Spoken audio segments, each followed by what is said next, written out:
I'm onitsha main market. All these people in the flower. Shop had a lot. Governor Soludo may see their shops.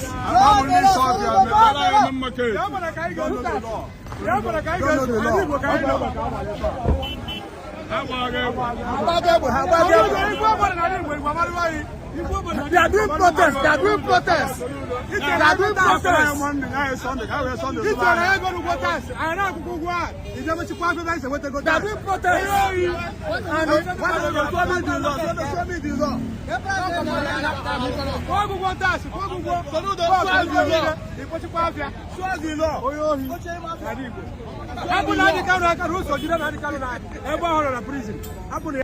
The people are doing protests. They are not happy. I'm in onitsha main market. All these people in Anambra, their shops to lock, and they are not happy. They are doing protests. How many protests today? Because Governor Soludo mentioned their shop. So you can see they are doing protests. How many protests? How they are happy? So you can see what is happening. They are doing protests here. They are doing protests. They are not happy. Governor Soludo gets permission to their market. So you can see what is happening.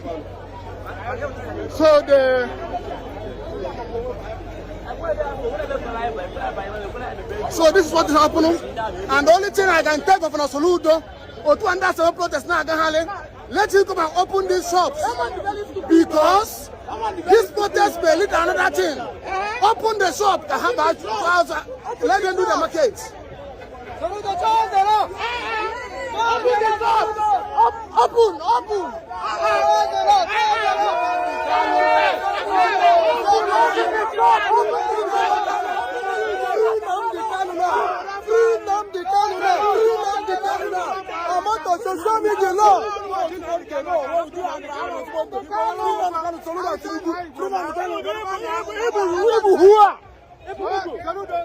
Only thing I can tell Governor Soludo, Soludo,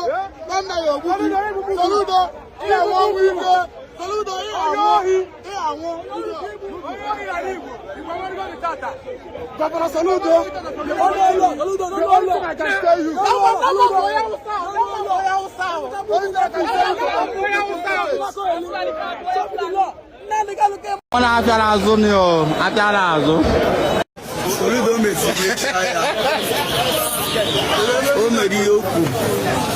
Everybody is stranded in Aya. I know get a bubble so security agents are surrounding matters. Everywhere the very rowdy. What on the eye put up by the people on the outside. If I tell by him, I not trying my everywhere. Look at people, everybody is stranded. Traders, everybody in the market is stranded. And it is very rowdy this morning. So, the situation of onitsha this morning.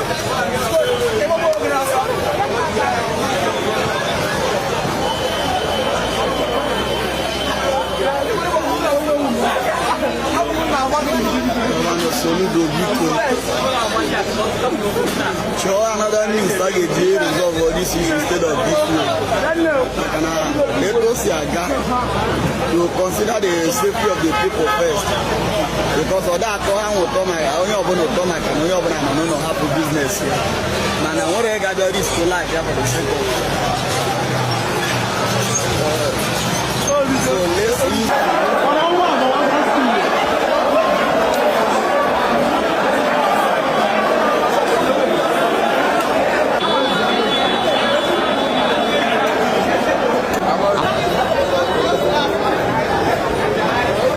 Market, that me quick, I got a fair.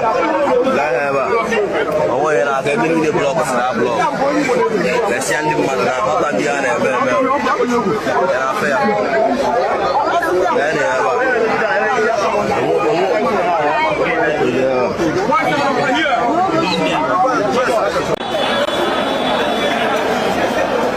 want to have a zone.